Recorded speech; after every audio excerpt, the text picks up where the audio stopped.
believe that another version of this song goes like this. Get Out of the way. Kind of. All right, listen, full show, huge show. Everybody get ready. We're bringing it. The two guests we have, I think, in the third hour, actually, are awesome. One of them is a supplies guest. We'll actually explain that in the second hour. It's going to be fantastic. It's an exclusive interview. I'm not kidding. A rare exclusive interview by the Young Turks. Somebody in the news, and Casper got him for us.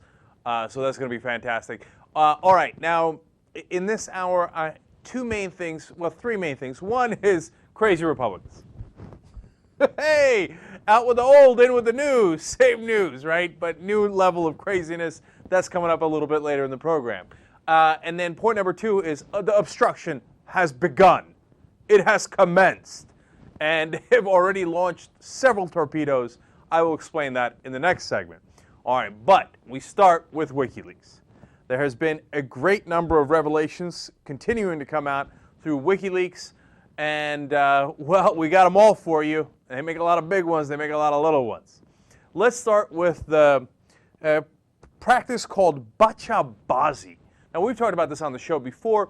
It is mainly a Pashtun tradition where older gentlemen have younger boys dance for them dressed as girls. They find that very entertaining. We showed a little clip of a documentary here where they get so moved that the older gentlemen sing to the boys, they write poetry to the boys, and eventually, of course, did I leave out this part, have sex with the boys. Now, in the past, there's been notes written by Taliban command telling the Taliban fighters, please stop taking little boys home, okay? So you see that the religious fundamentalists over there are pretty similar to the religious fundamentalists over here. Whenever you have those guys, all of a sudden, there's these scandals and cultures, and et cetera, et cetera. Now, through WikiLeaks, we find a new twist on this. Congratulations. Some of that was financed by your tax dollars. DynCorp is a private corporation that has a security contract in Afghanistan. Part of that is to train some of the Afghan police. Apparently, they use some of that money to not only hire prostitutes and to buy drugs. And by the way, when I saw that story, I was like, look, they're fighting over in Afghanistan. I'm not going to nitpick whether they had hookers or they bought hookers for other people, what they do with their drugs. Look, I know it's bad, etc. But the third branch of it is unacceptable. To recruit, lure in, work with local Afghans, they would arrange to buy these boys to have them perform and then eventually go home with some of those Afghan leaders. Oh, hell no. You can't use United States taxpayer dollars to... I mean, I don't know why this isn't the largest story in the country. Sometimes I read these things and I think, you know, are we the one that took the crazy? Why is that not huge? They're using tax dollars to buy young boys, underage boys, pedophilia, for their contacts in Afghanistan. That's crazy. So, as I said, this is called a bachabazi. DynCorp not only did this, but when one of the ministers in Afghanistan complained and said, God, if people in Afghanistan even find out, I'm going to be in massive trouble. That was Interior Minister Hanif Atmar, who eventually was fired, actually. He goes over, and this is very interesting, to the U.S. and says, hey, you got to stop DynCorp from doing this. This is crazy. One, our guys tell him, we don't have the legal authority. What? We don't have the legal authority to stop DynCorp from either doing this or training the soldiers? They say, no, they have a contract with us to train your soldiers and your police, and we can't interfere with that. What do you mean we can't interfere with that? We're the United States government. Well, we can't interfere with a private contractor, which, you can categorize as mercenaries from doing this stuff? Of course we can. That's crazy. I mean, unless our government has completely been bought, which you can make a decent argument for, where we no longer have authority over the corporations. They are the overlords, they are the bosses, and we just take their orders, no matter how heinous and ridiculous and absurd and illegal they are. So that's point number one as to what our reaction was. Point number two was our diplomat over there told the Afghan minister, hey, listen, cool it, man. The U.S. press sucks. They probably won't even latch onto this story. If we make a big deal out of it, they'll have to make a big deal out of it. But if we play it cool, I bet they bury it.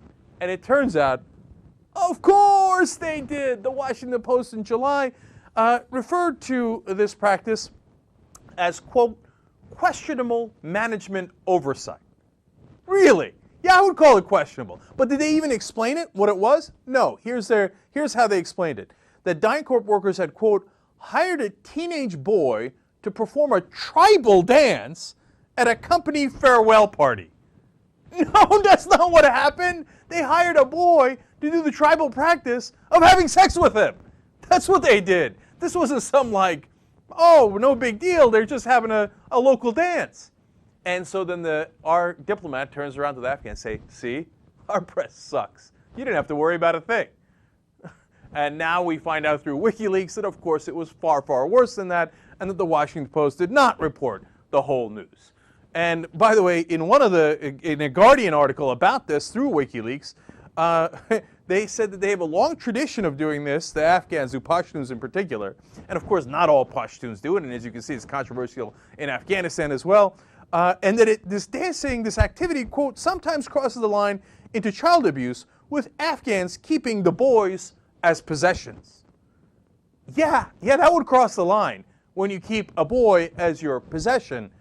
And there's been documentaries on this. This is not benign. This is not a normal dance. They're having sex with them. And apparently they're doing it on our dime. Look, thank God for WikiLeaks that we're finding out this stuff that our press maybe even knew but didn't even bother covering, and some of which we never found out about before. Crazy. Can we please stop it? By the way, is this still going on? I don't know. Can we please stop it? Or when we ask them again, will they be like, oh, I'm sorry. That is not within our purview. DynCorp has taken over the Defense Department, and they will not allow us to regulate this. All right. By the way, it did cause, eventually, a problem in Afghanistan. 2 Afghan policemen and 9 other Afghans were arrested. And the number of people arrested from DynCorp, none? Oh, yeah, that's weird. That's really surprising. All right, now we find out point number 2 from WikiLeaks today.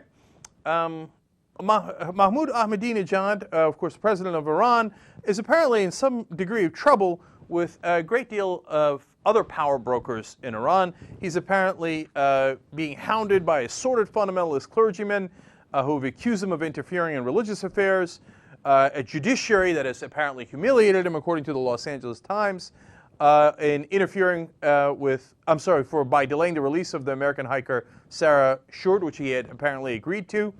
The editor of a right-wing newspaper has attacked him, and moderate head of the powerful Assembly of Experts has attacked him. By the way, they attacked him for praising Cyrus, which was a great Persian leader before Islam came in. Apparently, anything that was before Islam cannot be discussed in Iran, which is ridiculous. Now, you might be thinking, wait a minute, Ahmadinejad here seems like the more moderate one based on these stories, if you're paying close attention. That's true. In fact, Ahmadinejad, you get a load of how ridiculous and fundamentalist the rest of the Iranian leadership is. During those protests over the election, Ahmadinejad said that the people felt suffocated and perhaps we should give them more freedom of the press to vent that. And he basically directed that to the chief of staff of the Revolutionary Guard, which is a powerful paramilitary unit that actually runs Iran. And that guy's name is Muhammad Ali Jafari, right? And Jafari gets pissed. And he's like, you stepping to me? You stepping to me, Mahmoud. That's how this thing's going down? And he says, you are wrong. In fact, it is you who created this mess. And now you say give more freedom to the press? And then, here comes the interesting part. He goes, puh, and big slaps Ahmadinejad. And Mahmoud's like, whoa, what happened here? Somebody step in. And then people break up the fight. The meeting gets canceled. It's a huge brouhaha. I can't believe it. By the way, I don't know if he actually spit on his hand. But he apparently did slap Ahmadinejad across the face. And then they had to bring in an Ayatollah, and I love this. Ayatollah Jannati had to be the peacemaker. When you bring in an Ayatollah to be the peacemaker, you know things have unraveled. Okay, now I'm being a little unfair there, because I'm sure there are peace-loving Ayatollahs in the world, but it is funny. And now it's not clear that that's been soothed over at all, and now people are talking about how Ahmadinejad might be on his way out, maybe even at some point in this new year, right? and that he has lost his power base within the Iranian government. Again, don't get too excited. If he's taken out, somebody even more fundamentalist and more radical might be brought in. Welcome to Iran, which is very, very unfortunate. And again, we find out all about this because of cables leaked from our ambassadors and our diplomats through WikiLeaks. And so we now know the internal strife within Iran a hell of a lot better than we did before. Fascinating. Now, point number 3 from WikiLeaks, which well, look, the child thing is Basha Hazi or whatever it is, Hazara boy. That's the most devastating one. But then I think this might even speak more to the institutional corruption of our government. So we find out now that it turns out, I hope you're sitting, that the United States government has been lobbying on behalf of Boeing, which is a private company that makes planes, obviously, over here in the United States, mostly in the United States. And they're considered an American company, so we've been using our diplomats, our ambassadors, our State Department, et cetera, even the executive branch, to lobby on their behalf to make sure they get contracts from all over the world. And then there are 4 interesting examples that are explained in this New York Times story, okay? And by the way, these cables have been released, of course, by WikiLeaks, and that is why we find out now, and that's why it's in the New York Times now. So first, in regards to Saudi Arabia, oh, and by the way, this is all supposed to be illegal. These minor triflings, right? We passed a law saying that the government cannot pressure other governments to hire our private businesses, right? And that because, for example, Boeing is in competition with Airbus, which produces planes out of Europe, and they're not supposed to do it either, and the Europeans aren't supposed to pressure them, but they don't listen to that either. And in fact, one Airbus official was quoted as saying, commercial jet sales are not totally decoupled from political relationship building. Those are code words for, yeah, of course, we use our guys to pressure them as well to buy the planes. For example, Saudi Arabia. Currently, Saudi Arabia is trying to buy about 12 777-300ER airliners with an option for 10 more at a list price of $3.3 billion. That's going on now. I mentioned that to you just so you get a sense of the scale, $3.3 billion, and God knows what we're doing to pressure them now. But we do know about the past because of these leaks. For example, in 2006, our senior Commerce Department official, Israel Hernandez, delivered a personal letter from George W. Bush to the Jeddah office of King Abdullah in Saudi Arabia. That is when they were considering buying 43 Boeing jets to modernize their airlines and 13 jets for the personal use of the Saudi royal fleet. Okay, so that would be the Saudi royal fleet and the use of the princes and the kings, etc. for that. So King Abdullah sends a message through Hernandez back to the president. He says, quote, I am instructing you to speak to the president and all concerned authorities. As the king, as the cable explains, as the king wanted to have all the technology that his friend, President Bush, had on Air Force One. God willing, he will make a decision that will please you very much. And then, of course, the State Department pleased him very much so that Boeing could get pleased very much in return. They have, in fact, upgraded King Abdullah's plane to be apparently very similar to Air Force One. They admit that they have, except they say we can't give you the details because of security concerns. Okay, and this is how deals get done. Bangladesh's Prime Minister Sheikh Hasina Wazed was trying to decide whether to get Airbus or Boeing, and he asked for landing rights at Kennedy Airport. But hey, look, you find out through WikiLeaks, sometimes the government does things that are wrong, sometimes it doesn't. In this case, they assuaged his concerns. He went with Boeing, but they didn't let him land at JFK anyway. So I don't know why the airlines from Bangladesh can't land at JFK, but apparently that has not been resolved. So, all right, score 1 for slight honesty. Now the next story is exactly in between, right? So Turkey has apparently asked for several things from the United States in return for buying from Boeing, right? Same old story. And they say, one, they would like a Turkish astronaut to go up with NASA. I'm going to tell you whether we said yes or no to that in a second. And they would also apparently like some vague assurances that their aviation safety system will be improved to match the United States.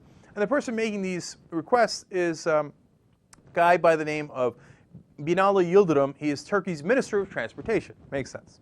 And he says, quote, "Cooperation in this area will create the right environment for commercial deals." So, in other words, hey, listen, you get a Turkish astronaut up there, and you do things that you might not necessarily have done with your government, and we will buy from your private corporations, okay? And we're going to buy 20 Boeing jets, right? Now, our ambassador, James Jeffrey, ambassador to Turkey, called this, quote, "an unwelcome but unsurprising degree of political influence in this transaction." Well, at least he's not surprised by it, right? And then, what was the resolution? Well, our ambassador writes in, "We probably cannot put a Turkish astronaut in orbit, but there are programs we could undertake to strengthen Turkish capacity in this area that would meet our own goals for improved aviation safety. In any case, we must show some response to the minister's vague requests if we want to maximize his chances for the sale." Now, I mean, think about that, right? Pause there for a second. Why is our ambassador to Turkey so concerned about the sale of Boeing? Does he work for Boeing, or does he work for us? Now, the excuse, and which is partly true, is that if Boeing produces planes here in the United States for these different countries, that will create a certain number of jobs here in the U.S. They actually estimate that for every $1 billion in contracts that Boeing gets, that is the equivalent of 11,000 jobs here in the United States. Now, the State Department says that. I don't quite believe them, and I'll tell you why. With Boeing, perhaps it's X number of jobs, perhaps it's not that high, perhaps it's just that number. But when you think about it in general, for example, this is not just related to Boeing. The article also explains they do this on behalf of Caterpillar and all these other American companies. But remember, we told you last week, Caterpillar does most of its hiring now outside of the United States. So it isn't necessarily to get more jobs, it's so that Caterpillar and Boeing, et cetera, could have more profits. And their executives can then turn around and give political donations to the guys who run our government. It's partly the jobs, it's not a black and white issue, it's gray, but it's also a lot to do with, even if like Caterpillar, they're doing most of their hiring outside the US and not here, they get the favors anyway, because that's the way the system is structured. And unfortunately, that's the way our whole government is structured. Not for your benefit, not for my benefit, not for the benefit of the taxpayer as much as it is for the benefit of so-called American corporations that are in fact, of course, multinational corporations that often hire abroad and also often don't pay taxes here. ExxonMobil, for example, which we have invaded a lot of countries for, paid last year $0 in U.S. taxes when they made over $30 billion in profits. So how are they American companies?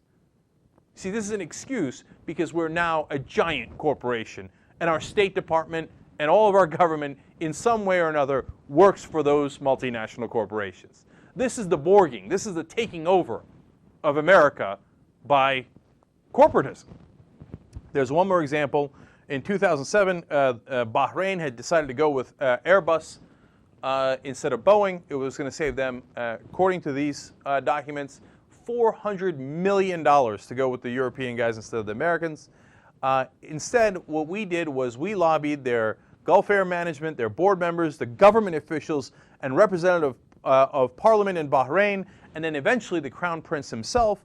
And eventually, we had President George W. Bush stop by in Bahrain for the first time, an American president doing that. And at that point, they signed the deal. So after they got all this that they wanted, they said, all right, we'll spend $400 million more on Boeing, who will presumably pocket most of that in profits for the executives, since apparently Airbus could do it for $400 million less and still make a profit. So their executives get incredibly rich, and our president goes and kowtows to the people in Bahrain. Because, once again, he doesn't work for us as much as he works for Boeing. Now, you tell me whether WikiLeaks has been an overall good and has been positive for journalism or not. All these things we didn't know, we had some sense of, but we didn't know the details of. Now we know a hell of a lot better, and we understand how our government has been taken over. Not by the communists like they had feared in the past, not by the terrorists or by Muslim law, as the Republicans here claim, but by the multinational corporations who pay the bills of the politicians. They can even get a president to go over there so they can make more money. And that's how this system works. All right, now, last thing on WikiLeaks for you guys, for today at least. You guys remember Judy Miller? She worked for the New York Times. She was the one that wrote all of those questionable articles about, oh my God, Iraq's weapons program. Disastrous. It's enormous. It's coming. It's coming. Okay. The storm is coming. That's one of our sound clips says, but I can't find it in time. Anyway, so, and everybody got in a panic, and then the Bush administration said, look at that, Judy Miller. Even the New York Times says that Iraq is a menace and a danger. We have to attack right away. Now, of course, the administration had fed Judy Miller the same sources they were using, who all turned out to be liars, like Ahmed Chalabi. But she has the nerve now to attack WikiLeaks. Let's watch. Assange may be a bad journalist, but he is a journalist. Why is he a bad journalist? Because he didn't care at all about attempting to verify the information that he was putting out or determine whether or not it would hurt anyone. He didn't try to verify the information he was putting out. Judy, are you kidding me? Is that a joke? That must be a joke. Because not only did you have, I mean, it was historic, the botched job that Judy Miller did at the New York Times. I mean, when anybody talks about bad journalism and not verifying your sources, she is the textbook example of that. But she goes on TV like nothing ever happened. By the way, she just got hired by right-wing Newsmax. The guys that don't bother with journalism. What name so, right? And now she's going to go work for them, but which, by the way, is her way of saying, yeah, you know, I did all that stuff. I did the bidding of the right wing to start that Iraqi war. Now I'm getting paid by the right wing in their so-called journalism that they do over there, which is a joke, right? But if you weren't convinced about all that, well, we got an old quote from Judy Miller about whether you should verify your sources. She said, quote, "My job isn't to assess the government's information and be an independent intelligence analyst myself. My job is to tell the readers of the New York Times what the government thought about Iraq's arsenal." So she's basically saying my job is to be the press secretary for the government, and it's not to verify anything. Completely either oblivious or indifferent to that, she now turns around and goes, oh, that son of a bitch on WikiLeaks. What a terrible journalist. He doesn't even verify his sources. This operation they've got, this right-wing machine they've got set up in the United States media is a joke. And the top joker in that bunch is Judy Miller. All right. Young Turks.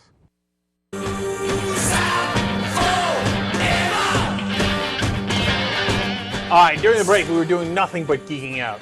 And we were talking about old teachers. And then, look, one thing I forgot to tell you is just so you get a sense of, like, I didn't, like, the D was like, all right, well, maybe you didn't study and you earned a D. Mm-hmm. I later took the same calc class at Penn, at Ivy League school, got an A+. Mm-hmm. Okay, I fucking knew calc, okay? And that douchebag gave me a D in high school, okay?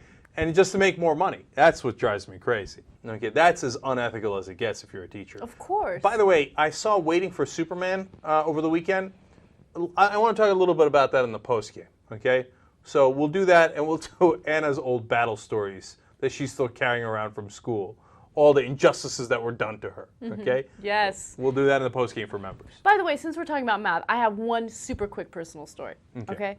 So, you know, on the show, okay, today I go to the grocery store, and I like to pay everything in exact change because I always have a big bag, like a coin purse in my bag. Right. So I'm paying, and I accidentally included an extra dime, you know, when I was paying the cashier. And, you know, he was counting, and he's like, oh, you gave me an extra dime. He's like, wow, you really don't know math. And I was like, what? You know, I'm like, in the back of my head, I'm thinking, what a douchebag. And he's like, you talk about it all the time on the show. And it was so funny because I was about to go postal. Like, oh, hell no. You don't tell me I'm bad at math if you don't know me. Oh, you think I miscounted the dime, did you, huh? And then it took me back to the day where you asked me a math question just off the cuff, and how bitter I am at you because of that. Oh, can I tell you something? Don't I'm gonna ever do that again. Okay, I won't. But listen, I'm going to make you feel better. Uh-huh. I've now asked like 3 different people that same question, and 8 times 7. Go. Right? People have such a hard time with 8 times 7. 2 out of the 3 got it wrong. It's probably one of the hardest like basic multiplication questions. No, it's the hardest. Okay. I'm only gonna geek out just one thing. It's all memory, so that none of them are harder than the other. It's all memory. All multiplications is memory. For some reason, everybody goes. Even if like some people are flummoxed by like, I asked somebody who was like, in their 40s, and they're like 8 times 7. Jesus Christ, what are you putting me on the spot for, right? But everybody else who's close are like, damn, is it 54 or 56? Yes, that's what goes through my mind. It's like I know it's in the 50s. I'm gonna mess up by saying 54 instead of 56. 8 times 7 is 5, 6, 7, 8. 56. What? Oh, Okay, that's a good. I like that. Yeah, it's a good mnemonic device. She was 7 when she told me this. all right, yes. Fucking idiots. It's not just memory. Because if you know the other ones, then you can get that one. 7 times 7 is 49. 9 times 7 is 63. You add 7 to 49, it's 56. You take 7 away from 63, it's 56. Like, you know it or you don't. You don't know it. It's already That's very all there is to it. It's very complicated. But all I'm saying is Anna's not alone. Apparently no one knows that. It's like this trick that I found. One day I was bored and I was looking at a tic-tac-toe thing, and I figured out how to win in tic-tac-toe. Okay, you can't win every time, but if somebody makes an error, like normal people are like, and there's no way to win, right? But if somebody makes one little error, I could beat them in tic-tac-toe. And so half the people I'll play, I'll be like, hey, you want to play tic-tac-toe? Because I'm an ass. And they'll be like, oh, okay. And then I'll beat them, and they'll be like, what the fuck, right? What's the error? No, we'll play it later. I've never lost. Not one time. Look at this guy, man. I've never lost. Yeah, I've never lost. I'm like 22, 0, and 1,836. That's the number of times, right? No, I hear you. But it's just a little trick. It doesn't mean anything. It means that I was bored one day. That's all it means. All right, anyway. All right, what's next? All right. ESPN announcer Ron Franklin was pulled off the Saturday edition of the Fiesta Bowl radio program. Don't know what that is. Sounds terrible, but apparently people listen to it. No, it's a big bowl game, the Fiesta Bowl. I don't know why you think that sounds terrible. But yeah, it sounds a little questionable the way you read it. Okay. Anyway, he was pulled off the program because prior to going on air, he had a meeting with 2 of his male colleagues and 1 of his female colleagues. The female colleague is Janine Edwards. The male colleagues are Ed Cunningham and Rod Gilmore. Now, Rod Gilmore's wife just got elected as mayor of Arcadia, California. So they were having a discussion about that during the meeting. And Janine decided that she wanted to jump in the conversation and share her thoughts, right? And this is what Ron Franklin said back to her. Why don't you leave this to the boys, sweet cakes? Oh, damn! That ain't right! Okay. So Janine Edwards responds, don't call me sweet cakes. I don't like being talked to like that. And he responded, okay then, a-hole. Wow. Oh, the gentleman is wrong! The gentleman will sit! Okay, damn, that ain't right, man.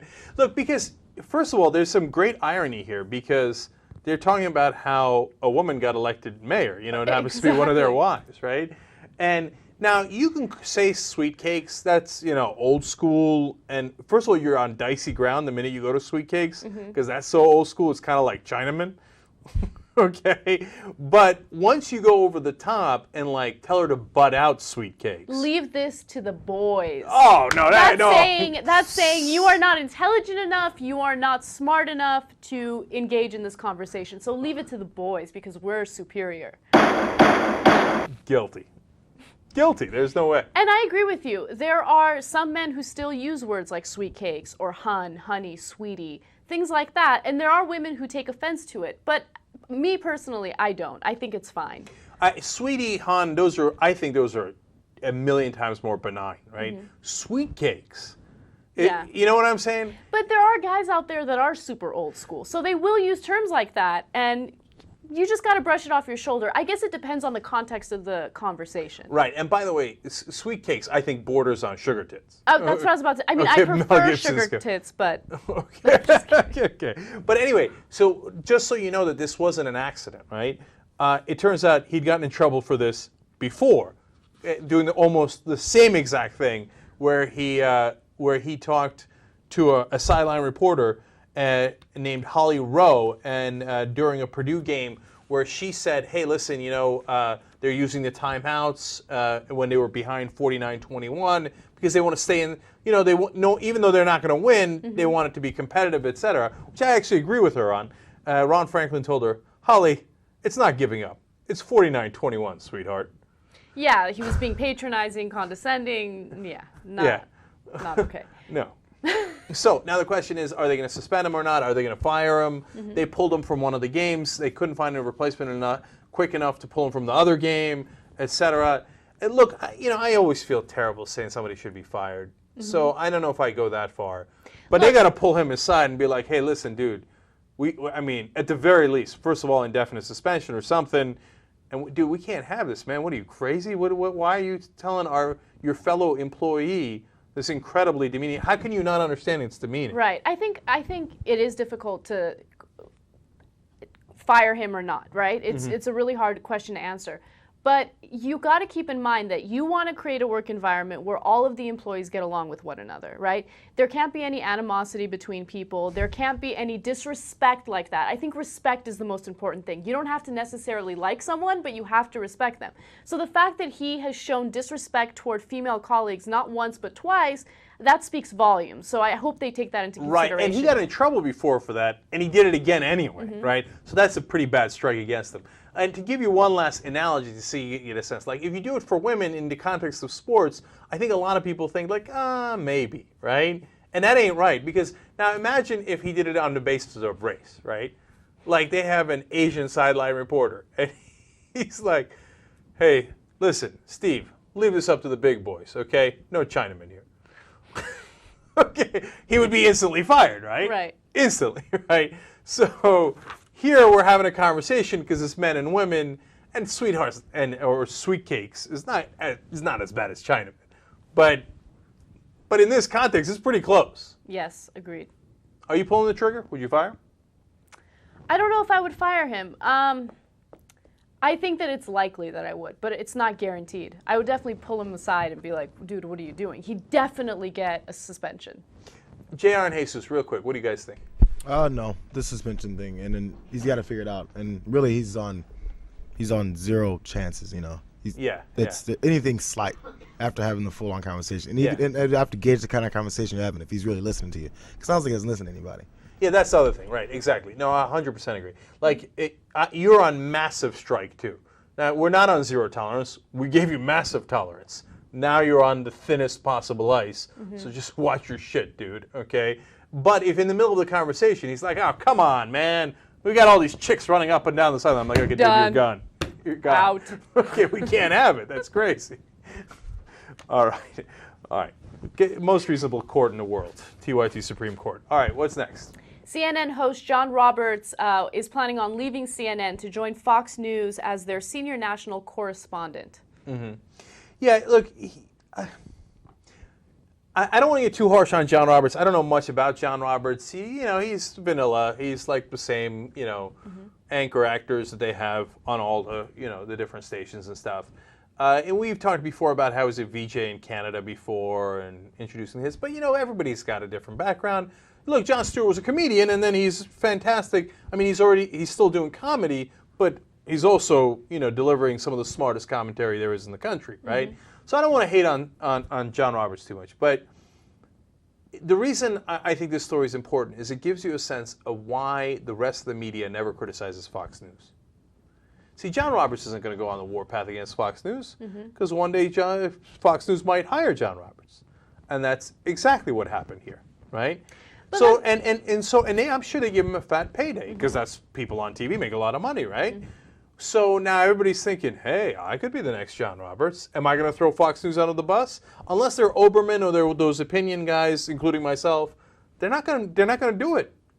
That drives me crazy because a lot of people, especially on CNN, right, they tote themselves as journalists. They tote themselves as people who are unbiased. They just want to report the news. They are ethical. They are this, they are that. But then at the same time, you're obviously not a real journalist if you're willing to sell out and go work at Fox News. I remember we had this discussion before. We said, at what price would you be willing to sell out and work for Fox?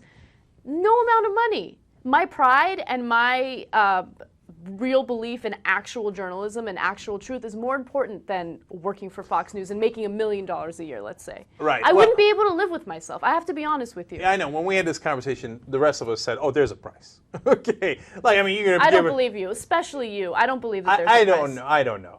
But look, they give you $1 billion. But here's first of all, it's not $1 million, okay? And it's not something that they would actually do, right? But let's say in this crazy hypothetical, it's $1 billion, right?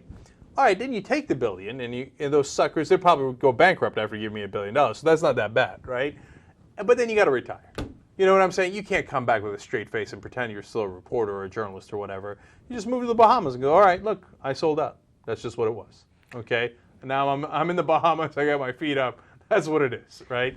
But the thing is, I think what bothers me more about this, in all seriousness, is that they don't view it as selling it. Like, I don't think a lot of those anchors, reporters, whoever that work in cable news have given it enough thought that they think, oh, this is journalism and this isn't journalism. They care about the paycheck. Mm-hmm. And I don't say that in a way that, I mean, obviously it sounds harsh, right? But at the same time, like, I get it, right? They're like, well, I get paid to say what they put in the prompter. I get paid at CNN, I get paid at Fox News. What difference does it make, right? Yeah, I'm being harsh. Okay, but that's the reality. And so, and I don't think John Roberts was wrestled at night with demons I don't about, think so either. Is it journalism, is it not journalism, what kind of journalism it is. He's like, look, dude, I don't know, they do cable news. They do cable news, who cares? It's more money, or whatever it is. Look, this is the way I think. At the end of the day, I want to be proud of what I'm doing, okay? I don't want to do something because of the money. If that were the case, I wouldn't be working here, okay? Oh, cool. Like, yeah, at the end of the day, I go home, I'm on my little drive, my 29-mile drive back to the valley, and I think to myself, you know what? I have a pretty awesome job. I fucking love it. Love the audience. I love our message. That's what's important to me. So screw Fox News, screw their hypothetical $1 billion. Not worth it to me. And I know you think the same way. Because TYT Army, man, they got your back. There's no way you would trade that for the world. I know I wouldn't, but at the same time, I can't, with a straight face and an old bullshit hypothetical, say I wouldn't take $1 billion. Because there's, you know what? Then you turn around and use that $1 billion to, you know, to go to the Bahamas. Well, or to change the system. You know what I'm saying? Imagine what the damage. Not buying it. No, but yeah, no, I hear you. But imagine the damage I could do with $1 billion. Mm-hmm. They thought George Soros was bad. Oh. I would, in their minds, I would be the chief Maoist. Yeah, I'd be coming for them, man. They think Media Matters is bad. Instead of me with $1 billion, forget about it. Anyway, yes, JR, please. No, it's just John Roberts. You know, maybe it was the money, but there's a video. Maybe he was just sick of the people he worked with. I remember this. We're told that we'll be seeing a more personal side of the president when he speaks this afternoon. Here now with a preview is David Axelrod. He's the senior advisor to President Obama. He joins us live from the White House briefing room. David, thanks so much for being with us. Let me ask you first of all, David, if I could, before we get into the, excuse me, would you mind stop not doing that while I'm talking? Thank you. Appreciate that, if you don't mind. David, if I could, just Terry Jones and this Quran book. Oh, I forgot about that. Great call, JR. That's 100% right. Oh, no, he was gone.